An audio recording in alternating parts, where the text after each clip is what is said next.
लो उसका।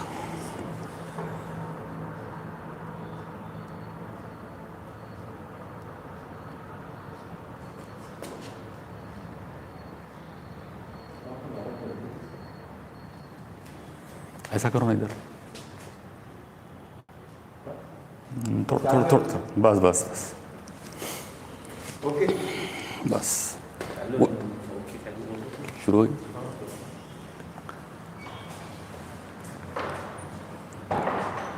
अस्सलाम वालेकुम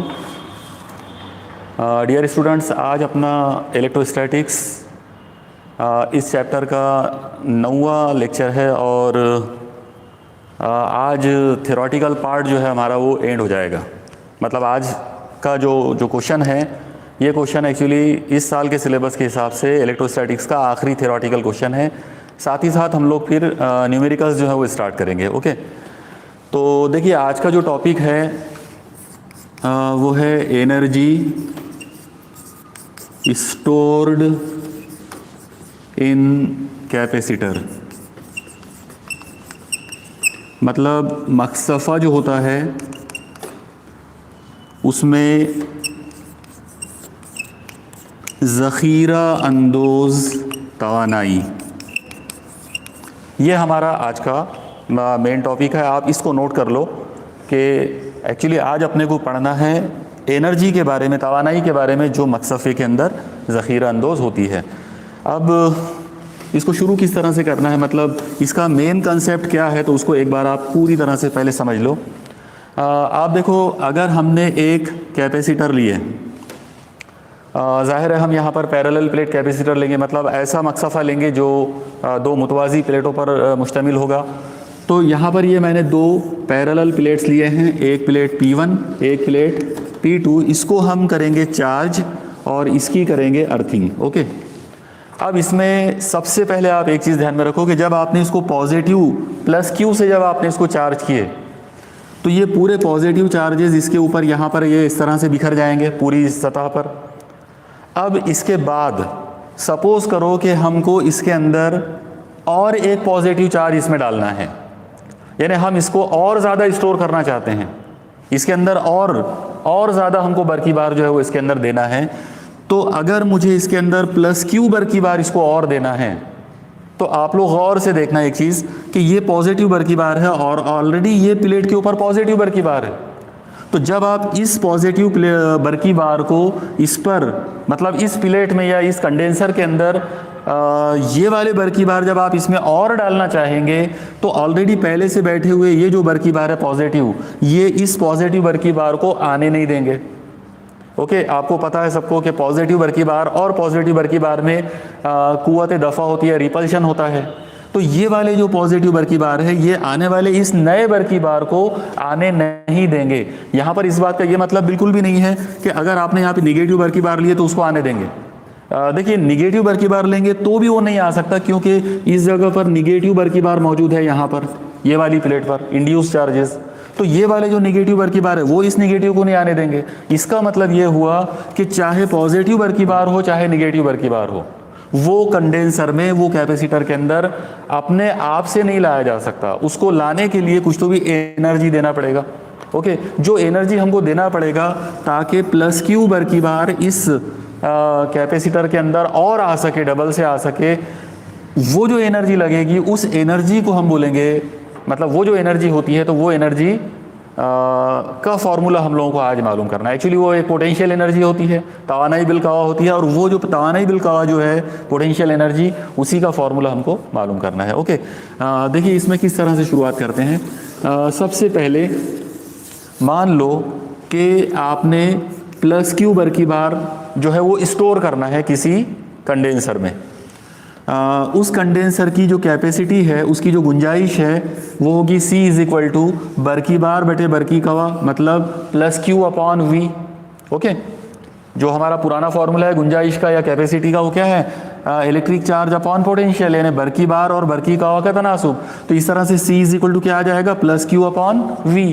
अब आप इसमें V और C को इंटरचेंज कर लो, तो जब आप V को इधर और C को इधर ला लेंगे, ये बन जाएगा V = plus Q upon C। मान लो ये इक्वेशन नंबर 1 है। ओके, आप मेरे साथ साथ आप नोट डाउन करते जाओ। ये हमारी इक्वेशन नंबर 1 हो गई। अब हमको यहाँ पर देखना है कि वर्क डन क्या होगा। तो वर्क डन मालूम करने के लिए सबसे पहले हम लोगों को वर्क डन का इलेक्ट्रोस्टैटिक्स वाला फॉर्मूला याद करना पड़ेगा। आप याद रखो, इलेक्ट्रोस्टैटिक्स के अंदर वर्क डन का जो फॉर्मूला है वो है काम बराबर बरकी कवा ज़रब बरकी बार। ये फॉर्मूला बिल्कुल आप नोट डाउन कर लो या इसको याद कर लो। Work done is equal to potential into charge, काम बराबर बरकी कवा ज़रब बरकी बार। ओके, इंग्लिश में बोलेंगे work done is equal to potential, electrostatic potential into electric charge.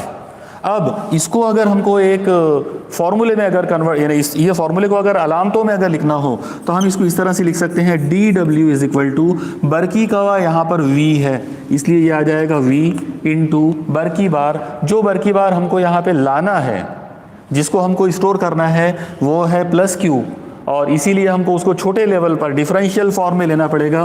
तो हम उसको ले लेंगे स्मॉल डी क्यू, इस तरह से डिफरेंशियल फॉर्म के, क्योंकि हमने वर्क डन भी डिफरेंशियल लिया हुआ है। तो d W is equal to v into D q. Okay, यहाँ तक मुझे उम्मीद है आपको समझ में आ गया होगा। अब हम एक काम कर सकते हैं, ये डी डब्ल्यू है मतलब डिफरेंशियल वर्क डन, और ये डी क्यू यानी डिफरेंशियल चार्ज। तो हम डिफरेंशियल चार्जेस और डिफरेंशियल वर्क को हटाकर ओवरऑल वर्क डन मालूम करने के लिए ये इक्वेशन को हम इंटीग्रेट कर सकते हैं। तो अगर हमने इसको इंटीग्रेट किया तो जैसे हम इसको इंटीग्रेट करेंगे ये कुछ ऐसा हो जाएगा, integration d W is equal to integration v into D q. Okay, तो बराबर हर स्टेप को नोट डाउन करते जाओ आप लोग। ये हो गया integration d W is equal to integration v into D q. यहाँ पर इंटीग्रेशन डी डब्ल्यू का आंसर होगा डब्ल्यू, क्योंकि आप लोगों ने इससे पहले कई मरतबा पढ़ा हुआ है। जैसे आप लोगों ने ये फॉर्मूला देखा है, इंटीग्रेशन डी एक्स जो है वो हमेशा एक्स होता है, इंटीग्रेशन डी टी जो है वो टी होता है, तो इंटीग्रेशन डी डब्ल्यू जो है वो डब्ल्यू होगा। इंटीग्रेशन डी डब्ल्यू का मतलब है छोटे छोटे जो वर्क डन है उन सब का मजमुआ। जब उन सब का आप मजमुआ करोगे तो आपको टोटल वर्क डन मिल जाएगा। तो capital W is equal to, अब ये साइड में हमारे पास है integration v into D Q, तो integration v into D Q. अब हमको देखना है कि डी क्यू जो है, जो हमारा मतलब जिसके रिस्पेक्ट में हम इंटीग्रेशन कर रहे हैं, क्या उसकी कोई लिमिट पॉसिबल है। तो डेफिनेटली हम उसकी लिमिट जो है वो लगा सकते हैं। यहाँ पर उसकी लिमिट आ जाएगी 0 से लेकर प्लस क्यू तक। ओके, इंटीग्रेशन की जो वैल्यू आएगी वो 0 से लेकर प्लस क्यू तक आएगी। इसके अंदर आप v की कीमत जो है वो ला के रख सकते हैं। ऊपर का जो मेन फार्मूला था अभी कुछ देर पहले, वो फार्मूले पर से आप v की कीमत इसमें ला के रख सकते हैं।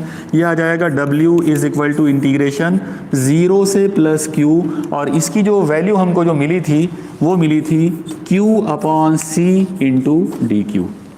ओके, तो देखो आप लोग बराबर जो हमारी पहली इक्वेशन थी उसको हमने यूज़ कर लिया, v की जगह पर हमने q अपॉन c ले लिए, तो q upon c into D Q. अब इस फॉर्मूले को थोड़ा सा अब हम लोग और आगे सॉल्व करते हैं। आप लोग हर स्टेप को नोट डाउन करते चले जाओ। ओके, ये आ जाएगा w इज इक्वल टू, ये जो c है आप इसको बाहर कर सकते हैं, मतलब इंटीग्रेशन के बाहर उसको निकाल सकते हैं। इसको अगर बाहर निकाल देते हैं तो 1 अपॉन c, ये बाहर आ गया। ये हो जाएगा इंटीग्रेशन 0 से लेकर प्लस q तक q into D q. Okay, ये हमारी इक्वेशन नंबर 2 हो गई। अब हमको यहाँ पर इंटीग्रेशन का एक फॉर्मूला यूज़ करना है, और जाहिर सी बात है इंटीग्रेशन के कुछ जो 3-4 फार्मूले जो हमको बार बार यूज़ करना पड़ता है, तो उनमें से एक फार्मूला अभी हमको ज़रूरत पड़ेगी। आप याद रखो, इंटीग्रेशन का एक फार्मूला होता है integration x to the power n dx is equal to, यानी मान लो x कोई वेरिएबल है और उसका पावर n है, और आपको विथ रिस्पेक्ट टू x जो है उसका इंटीग्रेशन आप कर रहे हो। तो integration x to the power n dx अगर ये करना है तो इसका जो आंसर आएगा x to the power n plus 1 upon n plus 1। Okay, हमेशा क्या रहेगा, x to the power n अगर है तो उसका इंटीग्रेशन क्या होगा, x to the power n plus 1 upon n plus 1, यानी x का जो पावर n है उसमें आप 1 मिलाओगे और वो जो n प्लस 1 जो नंबर आएगा उसी से उसको डिवाइड कर दोगे। ओके, इस तरह से हम इंटीग्रेशन कर सकते हैं। तो ये वाला फॉर्मूला आप यहाँ अप्लाई करोगे। कैसे अप्लाई करेंगे, देखो आप लोग, इंटीग्रेशन x की जगह पर यहाँ पर q है, ओके, और x का पावर n था, यहाँ पर q का पावर कोई नहीं है। आप याद रखो, जब कोई पावर नहीं होता है तो एक होता है पावर, इसका मतलब q का पावर 1 है। इनटू बाजू में डी क्यू है यहाँ पर इज इक्वल टू, ये फॉर्मूले के हिसाब से अगर आप इसमें इंटीग्रेशन अप्लाई करेंगे ये बन जाएगा q का पावर 1 है तो 1 + 1 अपॉन 1 + 1, ये n + 1 n + 1, तो n की जगह पर 1 ले लिए। ओके, तो जैसे आप यहाँ पर x की जगह पर q ले लेंगे और n की जगह पर 1 लोगे, q का पावर 1 dq, इस इंटीग्रेशन का आंसर आएगा q का पावर 1 + 1 अपॉन 1 + 1। ओके, मुझे उम्मीद है आपको समझ में आया होगा। अब अगर ऐसा है तो फिर ये वैल्यू आप यहाँ ले सकते हैं ऊपर के फॉर्मूले में। जब हम इसको यहाँ ऊपर के फॉर्मूले में लेंगे तो ये कुछ इस तरह से हो जाएगा, W = 1/c, और जैसा मैंने अभी आपको बताया कि इंटीग्रेशन हमको लेना है, तो इंटीग्रेशन यहाँ पर एक हम स्क्वायर ब्रैकेट या करली ब्रैकेट ले सकते हैं। q dq है और q dq का इंटीग्रेशन होगा q का पावर 1 + 1 यानी 2 डिवाइडेड बाय 1 + 1 यानी 2, और इंटीग्रेशन की लिमिट है 0 से लेकर +q तक। ओके, तो बस ये इतनी जो मैथमेटिक्स की जो स्टेप है ये आप बराबर ध्यान में रखो, स्टैंडर्ड फार्मूला याद रखो और उसको अप्लाई करने का जो तरीका है वो आप उसकी प्रैक्टिस करो बराबर। तो चलो यहाँ तक हम लोग पहुँच गए। अब आप याद रखो कि जब भी इस तरह की स्टेप आती है, जब इंटीग्रेशन सॉल्व हो जाता और उसके अंदर लोअर लिमिट और अपर लिमिट आ जाते, तो उसके बाद अगली स्टेप ये होती है कि आप पहले वेरिएबल की जगह पर अपर लिमिट रखो, फिर माइनस करके वेरिएबल की जगह पे लोअर लिमिट रखो। तो देखो इसको क्या करेंगे, W = ये जो 2 है ये कांस्टेंट है, तो इसको आप नंबर को बाहर कर दो पहले, ये हो जाएगा 1/2c। उसके बाद ब्रैकेट, और अब ब्रैकेट के अंदर बचा हुआ है q का स्क्वायर। तो हमको क्या करना है, वेरिएबल है स्मॉल q, उसकी जगह पर पहले अपर लिमिट लेंगे। अगर हमने q की जगह पर अपर लिमिट ले ली तो ये हो जाएगा q और उसका स्क्वायर। ओके, स्मॉल q की जगह पर कैपिटल Q ले लिए और उसका स्क्वायर आ गया, माइनस अब स्मॉल q की जगह पर लोअर लिमिट ले लो और लोअर लिमिट 0 है, इसका मतलब हो जाएगा 0 का स्क्वायर। यहाँ पे स्क्वायर इसलिए ले रहे हैं अपन लोग क्योंकि ये q का स्क्वायर है, तो q की जगह पर यानी स्मॉल q की जगह पर पहले कैपिटल Q लिए, माइनस करें स्मॉल q की जगह पर 0 ले लिए लोअर लिमिट। ओके, हर स्टेप को बराबर समझ के लिखते जाओ आप लोग। यहाँ तक हमने इंटीग्रेशन को अब पूरी तरह से जो है वो सॉल्व कर लिए। अब अगली स्टेप पर आते हैं। आप लोग देखो ये क्या हो जाएगा, W = q² माइनस 0 स्क्वायर का तो कोई मतलब नहीं है, यहाँ पर बचेगा q², इसका मतलब ये हो जाएगा q² 2c। आप लोग देखो ये एक फॉर्मूला आपको मिला, मान लो ये इक्वेशन नंबर A है, ये कैपेसिटी ऑफ पैरेलल ये वर्क डन का फॉर्मूला है। वर्क डन काय के अंदर, वर्क डन किसी पॉजिटिव बरकी बार को वापस एक चार्ज कंडेंसर के अंदर लाने के लिए, मतलब चार्जिंग बढ़ाने के लिए। अगर हमको किसी कैपेसिटर को की चार्जिंग अगर बढ़ाना है, पॉजिटिव चार्ज उसके ऊपर डालना है, तो इतना वर्क डन उसमें करना पड़ेगा। अब हमारा एक पुराना एक उसूल आपको पता ही है, एक रूल आपको याद है फिजिक्स का, और वो ये है कि वर्क डन जो होता है it is always equal to potential energy. काम जो है वर्क डन जो है वो हमेशा क्या होगा, तवानाई बिल का होगा, पोटेंशियल एनर्जी के बराबर होगा। मतलब हम W को U लिख सकते हैं, W जो है वो वर्क की अलामत है और U जो है वो पोटेंशियल एनर्जी की अलामत है। ओके, तो यहाँ पर आप वर्क डन को पोटेंशियल एनर्जी यानी U के तौर पे लिख सकते हो। तो जैसे ही हम इसको वर्क डन को U के बराबर लेंगे, ये फॉर्मूला बन जाएगा U = q² 2c। मान लो ये इक्वेशन नंबर A है, मतलब हमने एनर्जी स्टोर्ड इन कैपेसिटर, किसी मकसफ़े के अंदर जो ज़ख़ीरा अंदोज़ तवानाई है वो हमने मालूम कर लिए, वो फार्मूला इतना आ गया q² 2c। ओके, आप याद रखो इस फार्मूले के 2 और अलग अलग रूप हैं, यानी आप इसको 2 अलग अलग तरीक़ों से और कन्वर्ट कर सकते हो। कैसे कन्वर्ट करेंगे तो उसका एक तरीका देख लो। सबसे पहले आप याद रखो कैपेसिटी का हमारे पास फार्मूला है C = q/v। ओके, ये जो C = q/v है, आप इसको उठाकर यहाँ ला के रख दो।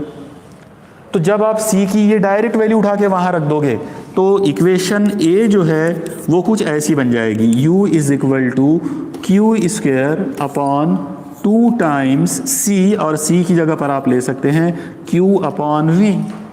ओके, क्लियर, समझ में आया सब लोगों को? यानी सिर्फ क्या किए, C की वैल्यू उठाकर वहाँ रख दिए। अब इसको थोड़ा सा हम लोग सॉल्व करके देख लेते हैं कि इसमें होता क्या है। तो आप लोग देखो यहाँ पर ये Q है नीचे और ये वाला Q का स्क्वायर है, तो ये Q से ये Q का स्क्वायर कट जाएगा और ये जो V है आप देखो ये थर्ड में है, ये फर्स्ट में है, ये सेकंड में और ये थर्ड में है। थर्ड वाला नंबर डायरेक्ट ऊपर फर्स्ट में आता है मल्टीप्लाई करने में। इसका मतलब हमको यहाँ पर पोटेंशियल एनर्जी की वैल्यू मिलेगी U इज इक्वल टू, ये Q से Q का स्क्वायर कट गया, V ऊपर आ गया, ये बन जाएगा Q into V upon 2। Okay, तो इस तरीके से हमारे पास एक फॉर्मूला और मिल गया एनर्जी स्टोर्ड का। ये हमारा इक्वेशन नंबर बी हो गई। आप हर फॉर्मूले को नोट डाउन करते चले जाओ। पहले हमने इक्वेशन ए देखा था, इक्वेशन ए हमारी थी Q स्क्वायर अपॉन 2C, वो पहले वाला फॉर्मूला इक्वेशन ए। और अब हमने C हटा दिए, अब हमारे पास फॉर्मूला आ गया Q और V के रूप में, मतलब पोटेंशियल और चार्ज के रूप में। इस फॉर्मूले को हम लोग और एक बार मॉडिफाई कर सकते हैं, इसको एक और तरीके से हम इसको चेंज कर सकते हैं। आप देखो एक बार फिर से आप याद रखो, C के लिए हमारे पास फॉर्मूला है Q अपॉन V। अब आप एक काम करो, V को इधर ला लो और C को इधर भेज दो। तो जैसे ही आप Q को ये काम करो, आप V को सिर्फ इधर ला लो, सबसे आसान आइडिया रहेगा, V को आप इधर ला लो। देखो ये क्या हो जाएगा, Q is equal to CV, एकदम आसान। V जो है वो मल्टीप्लाई हो जाएगा C को। अब ये जो Q की वैल्यू है इसको उठाकर आप यहाँ रख दो लाकर। तो जैसे आप ये Q की वैल्यू CV उठाकर यहाँ रखेंगे, ये फॉर्मूला कुछ ऐसा बन जाएगा, U इज इक्वल टू, हाँ Q की जगह पर आप CV ले लो, ये हो जाएगा CV मल्टीप्लाइड बाय V। देखो ये Q की जगह पर CV आ गया, मल्टीप्लाइड बाय V पहले से है, डिवाइडेड बाय 2। ओके, और अब इस चीज़ को आप यहाँ पर जो है सॉल्व कर लो। ये हो जाएगा U is equal to CV into V, मतलब CV का स्क्वायर अपॉन 2। ये जो फॉर्मूला आपको मिला, ये एनर्जी स्टोर्ड इन कैपेसिटर का तीसरा मतलब C फॉर्मूला है, तीसरा आखिरी और सबसे इंपॉर्टेंट फॉर्मूला है। ओके, ये सबसे ज़्यादा इंपॉर्टेंट फार्मूला है। इसी को बेस बनाकर न्यूमेरिकल वगैरह जो है वो आमतौर पे पूछे जाते हैं। और एक और चीज़ आप याद रखो कि ये वो फार्मूला है जो नीट और JEE में भी इससे रिलेटेड न्यूमेरिकल्स जो है वो बार बार रिपीट होते हैं, बार बार पूछे जाते हैं, और इसकी ज़रूरत हमको सबसे ज़्यादा पड़ती है। ओके, यहाँ पर हमारा इलेक्ट्रोस्टैटिक्स इस चैप्टर का थियोरेटिकल जो पार्ट है वो पूरी तरह से एंड हो गया है। दो टॉपिक जो है इक्वी पोटेंशियल सरफेसेस और एक और होता है वॉन डे ग्राफ जनरेटर, वो इस चैप्टर का एक पार्ट है, लेकिन वो इस साल के सिलेबस में से डिलीटेड है। मतलब वो अभी इस वक्त आप लोगों को वो पार्ट करवा कर अभी कोई फ़ायदा नहीं होगा, इन्हें 12वीं के एग्ज़ाम के लिहाज से। ओके, इसलिए मैं अभी फ़िलहाल वो टॉपिक को मतलब उसको स्किप कर रहा हूँ। और अब यहाँ से ऑनवर्ड हम लोग इलेक्ट्रोस्टैटिक्स के न्यूमेरिकल्स वाला जो पार्ट है वो शुरू करेंगे। तो आज जो है आज मैं जो दो प्रॉब्लम्स आपको कराने वाला हूँ वो दोनों न्यूमेरिकल्स इस फॉर्मूले को, मतलब आज जो हमारा आर्टिकल हुआ है इस फॉर्मूले को बेस बनाकर हम करेंगे। देखिए, पहला प्रॉब्लम जो आपको करना है वो ये है कि मान लो 3 अलग अलग कैपेसिटर हैं, जिनमें से पहले की कैपेसिटी है 5 माइक्रोफैरेड, दूसरा कैपेसिटर है उसकी कैपेसिटी 10 माइक्रोफैरेड है, और तीसरा जो कैपेसिटर है उसकी 15 माइक्रोफैरेड कैपेसिटी है। 3 अलग अलग कैपेसिटर हैं। सपोज करो कि आपने इन तीनों को सीरीज कॉम्बिनेशन में जोड़ दिए। ओके, यानी यहाँ पर आपको ये दिया हुआ है कि ये सीरीज कॉम्बिनेशन में, मतलब मुसलसल तरतीब में इनको जोड़ा गया है, और इनको सीरीज कॉम्बिनेशन में जोड़े हैं एक बैटरी के साथ में जिसका पोटेंशियल मान लो कि 100 वोल्ट है। और अगर आपसे ये पूछा, यानी ये इतनी चीज़ें आपको दी जाएगी प्रॉब्लम के अंदर, और आपसे ये पूछा जाएगा कि बताओ इस सर्किट में टोटल एनर्जी कितनी स्टोर हुई। Okay, find the total energy stored in the electrostatic circuit. अब अगर आपसे ऐसा अगर सवाल पूछ लेते हैं कि इस सर्किट में कितनी इलेक्ट्रोस्टैटिक एनर्जी जो है वो स्टोर हुई है, वो अगर आपसे पूछते हैं तो प्रॉब्लम कुछ इस तरह से बन जाएगा। तो सबसे पहले इस प्रॉब्लम को आप एक बार नोट डाउन कर लो। सवाल ऐसा रहेगा कि 3 मकसफ़ों की गुंजाइश बिलतरतीब 5 माइक्रोफैरेड, 10 माइक्रोफैरेड, 15 माइक्रोफैरेड है। इनको मुसलसल तरतीब में एक बैटरी के साथ जोड़ा गया जिसका पोटेंशियल 100 वोल्ट है। इस सर्किट में ज़ख़ीरा अंदोज़ होने वाली मजमूई तवानाई मालूम कीजिए। ओके, ऐसा सवाल आपसे एग्ज़ाम में पूछ सकते हैं। अब इसको कैसे करोगे? तो आप लोग देखो, सबसे पहले इस प्रॉब्लम को सॉल्व करने के लिए आप याद रखो कि जो डिज़ाइन या जो सर्किट डायग्राम हम बना सकते हैं सर्किट डायग्राम कई मरतबा वैसे ज़रूरी नहीं भी होता है, लेकिन कई मरतबा वो ज़रूरी भी होता है अपने आइडिया क्लियर करने के लिए। आप लोग देखो, मान लो ये पॉइंट ए है, ये पहला कंडेंसर, ये दूसरा कंडेंसर, ये तीसरा कंडेंसर और ये पॉइंट बी है, ये C1 C2 और ये C3, और इन दोनों को हमने यहाँ पर इस जगह पर एक बैटरी के साथ जोड़ दिया है। ओके, तो और इस बैटरी का जो पोटेंशियल है वो V है मान लो। आपसे ये वाले सर्किट के बारे में बात हो रही है कि बताओ इसमें कितनी एनर्जी स्टोर होगी। तो इसको सॉल्व करने के लिए सबसे पहला स्टेप जो है वो आप याद रखो, पहली स्टेप ये रहेगी कि आप इन तीनों कंडेंसर, ये जो तीनों जो सीरीज में जोड़े हैं, इनका पहले आप रिजल्टेंट मालूम करो। यानी हमको पहले ये मालूम करना पड़ेगा कि इन तीनों का महासिल जो गुंजाइश है वो कितनी होगी, महासिल गुंजाइश यानी रिजल्टेंट कैपेसिटी जो है वो मालूम करना है। अब याद रखो, जब भी हमारे पास सीरीज कॉम्बिनेशन आता है, हमारा फॉर्मूला होता है 1 वाला फॉर्मूला। याद रखो, सीरीज में अगर कैपेसिटर्स को सीरीज में जोड़ा है तो 1 का फॉर्मूला यूज करेंगे। तो 1/CS is equal to 1/C1 plus 1/C2 plus 1/C3।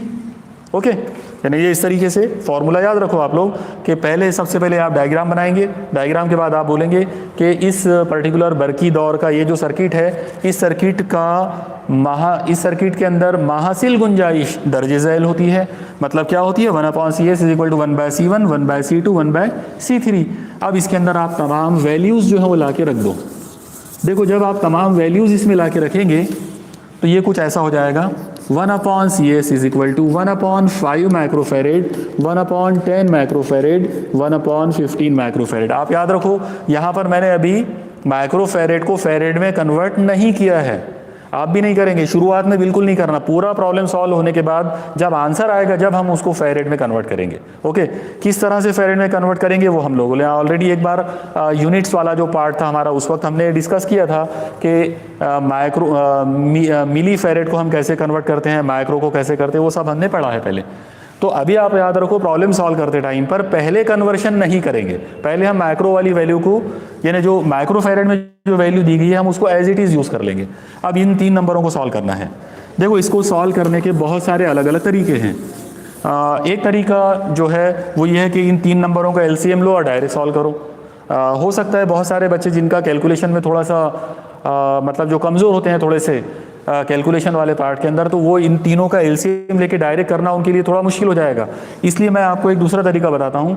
दूसरा तरीका ये है कि आप ये जो 3 अलग अलग जो आपको तनासुब नज़र आ रहे हैं, आप ये 3 तनासुब को पहले 2 तनासुब में कन्वर्ट कर लो। देखो कैसे करेंगे। यहाँ पर हमको नज़र आ रहा है 5 और यहाँ पर है 10। इसका मतलब अगर मैं ये वाले नंबर को ऊपर और नीचे 2 से मल्टीप्लाई कर दूं तो कोई फ़र्क नहीं पड़ेगा और ये नीचे 10 आ जाएगा, इसके जैसा हो जाएगा। तो हम इसको ऐसे सॉल्व कर लेंगे, 1/CS इज इक्वल टू, आप देखो बराबर किस तरह से करना है। इसको मैंने 2 से मल्टीप्लाई करना है तो ऊपर भी 2 से मल्टीप्लाई करूँगा तो ये हो जाएगा 2/10, यानी जो 1/5 था वो क्या बन गया अब 2/10 प्लस 1/10 प्लस 1/15, यानी वो बाकी नंबरों को हमने कुछ नहीं किया, सिर्फ पहले वाले को चेंज कर दिए, ऊपर और नीचे 2 से मल्टीप्लाई कर दिए ताकि वो नीचे वाले नंबर एक जैसे बन जाए। ये हो जाएगा 1/CS। अब आप गौर से देखो, 2/10 प्लस 1/10, दोनों में अपॉन में 10 कॉमन है। जब अपॉन में यानी अपॉन में जब नंबर कॉमन है तो ऊपर वाले डायरेक्ट ऐड होंगे। इसका मतलब ये हो जाएगा 2 + 1, ये हो जाएगा 3/10 प्लस 1/15। क्लियर? हर स्टेप को बराबर नोट डाउन करो। तो क्योंकि नीचे का डिनोमिनेटर एक जैसा है इसलिए ऊपर वाले नंबरों को सीधे ऐड करेंगे, तो 2 + 1 3/10, ये हो जाएगा 1/CS इज इक्वल टू। अब आप यहाँ पर, अब आपके पास 2 अलग अलग तनासुब आ गए। अब इजीली आप LCM ले सकते हैं। LCM लेने का तरीका रहेगा, नीचे वाले नंबरों को डायरेक्ट मल्टीप्लाई करो, ऊपर वाले नंबरों को क्रॉस करो। देखो क्या होगा, नीचे इन 2 लोगों को मल्टीप्लाई करना है, आप करेंगे 10 × 15 और ऊपर वालों को क्रॉस करेंगे, ये 15 इधर जाएगा, ये 10 इधर जाएगा, 15 × 3 15 × 3 45, जमा 10 इधर जाएगा, 10 × 1 10 × 10। क्लियर? ओके, मुझे उम्मीद है आपको ये स्टेप समझ में आ रही होंगी पूरी। अब इन नंबरों को थोड़ा सा और आगे बढ़ाकर सॉल्व कर लेते। आप देखो इसको अगली स्टेप में हम इसको क्या कर सकते हैं, ये कुछ ऐसा हो जाएगा, 1/CS इज इक्वल टू 45 में अगर 10 मिला दिए तो ये हो जाएगा 55 और नीचे है 10 × 15। ओके, आप नीचे भी मल्टीप्लाई कर सकते हैं लेकिन नहीं भी किए तो कोई मसला नहीं है। तो ये 45 और 10 क्योंकि जमा की अलामत थी इसलिए पहले उनकी जमा कर डाले। अब ये आराम से कट जाता, आप इसको 5 से कट कर सकते हैं, 5 11 55 और 5 तिया 15, और इस तरीके से हमको फॉर्मूला मिलेगा 1/CS इज इक्वल टू, ऊपर है 11 और नीचे है 10 ज़रब 3 मतलब 30। ओके, और अब इस नंबर को आप सॉल्व कर लो। आप लोग देखो ये 1/CS की वैल्यू है। अगर हमको CS चाहिए तो इसको उल्टा करना पड़ेगा, तो ये हो जाएगा CS इज इक्वल टू 30/11। और जाहिर सी बात है ये जो कुछ भी हमने किया है ये माइक्रोफैरेड में है। ओके, अब मैंने यूनिट लगाया, अभी तक आप देखो मैंने यूनिट का कन्वर्शन नहीं किया था, अब कन्वर्शन करना पड़ेगा। ये हो जाएगा CS is equal to 30/11 into 10 to the power -6 farad. आप याद रखो माइक्रो का मतलब होता है 10 का पावर -6, तो इस तरह से वहाँ पर ये 10 का पावर -6 फैरेड आ गया। चलो इसको और आगे बढ़ाते हैं। ये हो जाएगा CS इज इक्वल टू, आप चाहो तो इन नंबरों को भी सॉल्व कर सकते हैं। ओके, और अगर नहीं भी करना है तो कोई मसला नहीं है, इसको एज इट इज़ रहने दो। ये हो गया 30/11 into 10 to the power -6 farad. अब आप देखो हमारा मेन जो टॉपिक है, यानी इस प्रॉब्लम के अंदर हमको जो मालूम करना था वो है energy stored in the circuit. जो सर्किट हमको दिया गया था उसमें कितनी एनर्जी स्टोर हुई वो हमको मालूम करना था। तो हमारा टारगेट है U मालूम करना। तो अब आप U का फॉर्मूला यूज़ करो, पोटेंशियल एनर्जी का। एनर्जी स्टोर्ड का फॉर्मूला रहेगा U is equal to 1/2 C into V का स्क्वायर। ये जो मैंने आज जो आपको 3 फार्मूलों का जो डेरिवेशन बताया था, तो उसमें का जो तीसरे नंबर वाला फार्मूला है जो सबसे ज़्यादा इंपॉर्टेंट है, प्रॉब्लम अगर आना है तो मैक्सिमम चांस उसी के आने के हैं। ओके, तो इसलिए वो फार्मूला आप बहुत अच्छे से याद कर लो। वैसे तो आपको A और B वाले फार्मूले भी याद करना है, ओके, लेकिन C फार्मूला तो मोस्ट इंपॉर्टेंट है। तो U is equal to half C into V square, बस यहाँ पर C का मतलब CS रहेगा। ओके, बस आप इसके अंदर वैल्यूज पुट कर दो। ये हो जाएगा U is equal to 1/2 into CS की वैल्यू है 30/11 10 to the power -6 into V का स्क्वायर। अब आपको बैटरी जो है वो 100 वोल्ट की दिए थे, इसका मतलब ये जो V है ये है 100 और उसका स्क्वायर। ओके, इस तरह से ये आ जाएगा U इज इक्वल टू, आप 2 से ये 30 को कट कर सकते हैं तो 15 दूनी 30 हो जाएगा।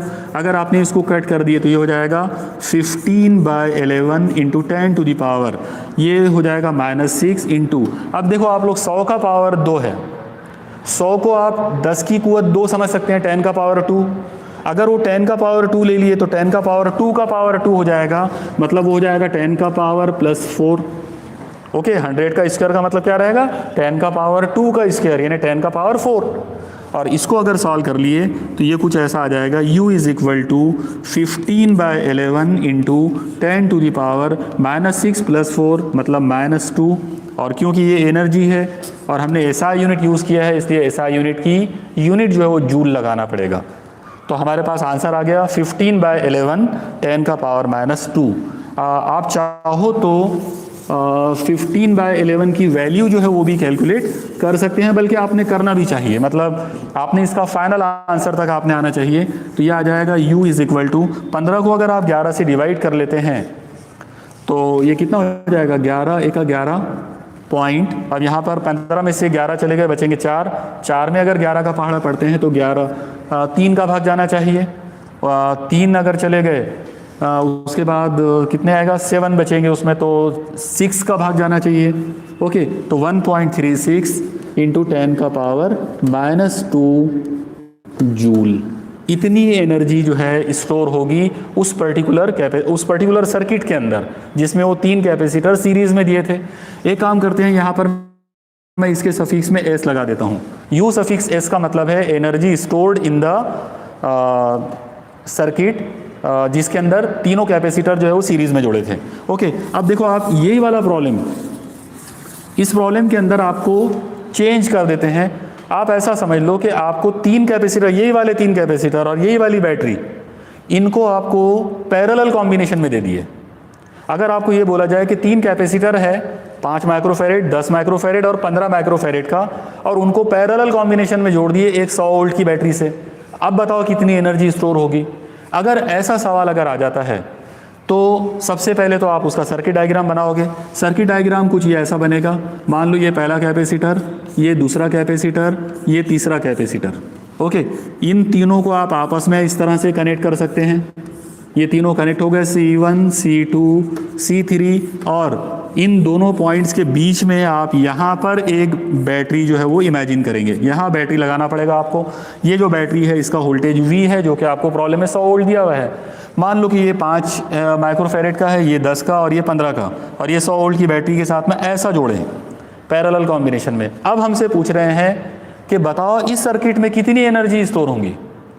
तो फिर से हम क्या करेंगे, सबसे पहला पार्ट हमारा रहेगा ये 3 लोग जो हैं जो पैरेलल कॉम्बिनेशन में है, इन 3 लोगों की रिजल्टेंट कैपेसिटी पहले मालूम करेंगे। ओके, सबसे पहले इन तीनों की रिजल्टेंट कैपेसिटी, मतलब इनकी महासिल गुंजाइश कितनी होगी, पहले हम वो मालूम कर लेते। तो देखो, सबसे पहले आपको फॉर्मूले आना चाहिए। अगर आपने 3 कैपेसिटर्स को सीरीज में जोड़ा तो फॉर्मूला होता है 1/, वाला जो मैंने अभी कुछ देर पहले आपको करके बताया था। और अगर 3 कैपेसिटर्स को पैरेलल कॉम्बिनेशन में जोड़े हैं तो फॉर्मूला आ जाएगा CP = C1 + C2 + C3। अगर 3 लोग हैं तो ऐसे, 3 से ज़्यादा है तो जितने भी होंगे उतने सबको डायरेक्ट ऐड करेंगे। चलो इसमें वैल्यूज पुट कर दो।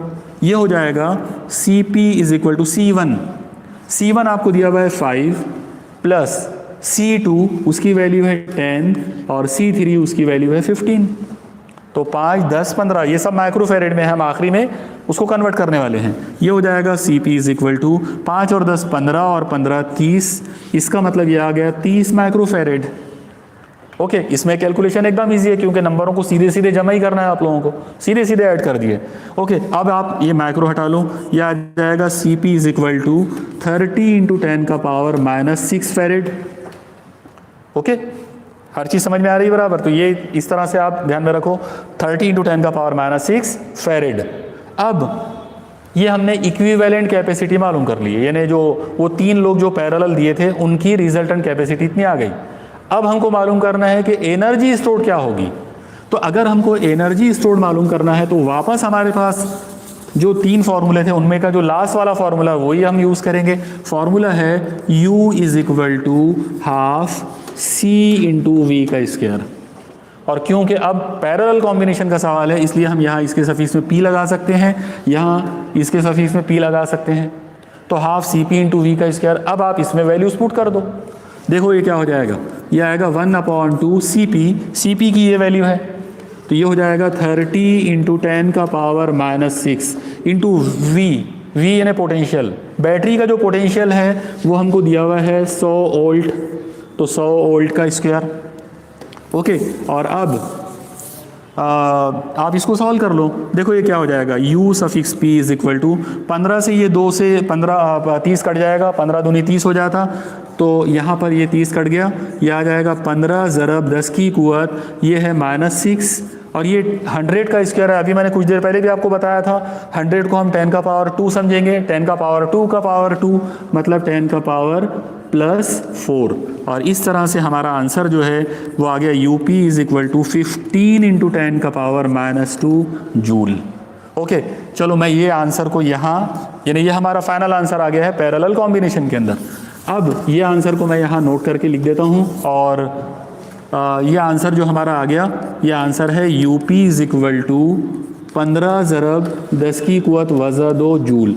आप लोग गौर से देखो, आपके पास 3 कंडेंसर्स को पहले सीरीज़ में जोड़े थे और एनर्जी मालूम करे थे, फिर वही वाले 3 कैपेसिटर्स को वही वाली बैटरी के साथ में पैरेलल कॉम्बिनेशन में जोड़े और एनर्जी मालूम करे। एनर्जी की वैल्यू है 1.36 10⁻² सीरीज़ में, और पैरेलल में 15 यानी 15 × 10⁻²। इसका मतलब ये वैल्यू, यानी अगर हम ये दोनों पावर तो सेम ही हैं, इसलिए अगर कंपैरिजन में उनको छोड़ दिए तो ये 1.36 है और ये 15 है। इसका मतलब क्लियर होता है कि UP is much greater than US। ये सवाल आपको MCQ में या 1 नंबर के जो ऑब्जेक्टिव टाइप के जो सवालात होते हैं उसमें ये पूछ सकते हैं कि 3 कैपेसिटर्स जो हैं, अगर आपको वो 3 लोगों को पैरेलल कॉम्बिनेशन में और सीरीज कॉम्बिनेशन में अगर दिया जाए तो बताओ ज़्यादा एनर्जी कब स्टोर होगी। तो क्लियर कट समझ में आ रहा है कि ज़्यादा एनर्जी पैरेलल कॉम्बिनेशन में ऐड होगी। ओके, यानी जब आप 3 कैपेसिटर्स को पैरेलल कॉम्बिनेशन में जोड़ते हैं उस वक्त ज़्यादा जो वो टाइम पर मतलब जो एनर्जी स्टोर की जो वैल्यू रहेगी पैरेलल कॉम्बिनेशन के लिए, तो वो हमेशा ज़्यादा होगी सीरीज़ के मुकाबले में। ओके, यहाँ पर आज का हमारा ये लेक्चर जो है वो एंड हो रहा है, मतलब तकरीबन अब हमारा ख़त्म हो चुका। अब मैं आप लोगों को आखिरी में सिर्फ एक छोटा सा एक होमवर्क दूंगा और उम्मीद ये करूंगा कि आपने ये होमवर्क वाला जो प्रॉब्लम है ये सॉल्व करते आना चाहिए आप लोगों को। देखिए, मान लो यहाँ पर एक पॉइंट, इस जगह पर एक पॉइंट ए है, ओके, और यहाँ पर एक सर्किट है इस तरह से, इस तरह का एक सर्किट है, और इस जगह पर यहाँ पर पॉइंट बी है। आप ये सर्किट डायग्राम बना लो साथ ही साथ। अब इस सर्किट के अंदर इस जगह पर यह ऐसा एक कनेक्शन इसमें दिया हुआ है, और इस कनेक्शन में यहाँ पर एक कैपेसिटर और यहाँ पर एक कैपेसिटर है। ओके, एक काम करते हैं, इसका नाम C1 रख देते, इसका नाम C2 रख देते। ऐसा एक कॉम्बिनेशन यहाँ है, ओके, और इसके अंदर एक कैपेसिटर इस जगह पर है और एक कैपेसिटर यहाँ पर है। इसका नाम रख देते हैं C3 और इसका नाम C4। ओके, और अब पॉइंट ए और पॉइंट बी, इनके दरमियान यहाँ पर एक बैटरी जोड़ दिए हैं इस जगह पर, प्लस माइनस। इमेजिन करते हैं कि ये जो बैटरी है ये 100 वोल्ट की है। ओके, और यहाँ पर आप ऐसा मान के चलो कि C1, C2, C3, C4 इन सब की, यानी सारे के सारे चारों जो कैपेसिटर आपको दिख रहे हैं सब के सब 10 माइक्रोफेरेड कैपेसिटी वाले हैं। सवाल ये है होमवर्क में कि बताओ पॉइंट ए और बी के दरमियान, मतलब ये जो सर्किट है, इस सर्किट में कितनी एनर्जी स्टोर होगी। एक बार फिर से सवाल सुनो आप लोग। चारों का कैपेसिटर जो आपको सर्किट में दिए हैं, ये चारों की कैपेसिटी 10 माइक्रोफेरेड है, और इस पॉइंट ए और बी के बीच में बैटरी जो जोड़ी है वो 100 वोल्ट की है। आपसे सवाल ये है कि इस पर्टिकुलर सर्किट के अंदर कितनी एनर्जी स्टोर हुई, मतलब इलेक्ट्रोस्टैटिक एनर्जी जो है वो आपको मालूम करना है। मुझे उम्मीद है कि आप ये प्रॉब्लम को सॉल्व करोगे। इंशाल्लाह नेक्स्ट अगला जो लेक्चर रहेगा अपना, जब भी रहेगा कल या परसों, तो उस वक्त मैं इंशाल्लाह ये प्रॉब्लम को भी सॉल्व करके बताऊंगा। लेकिन उम्मीद ये करूंगा कि आप उससे पहले ही मुझे इस प्रॉब्लम को सॉल्व करके इसका आंसर जो है वो मुझे भिजवा देंगे। ओके, अल्लाह हाफिज़।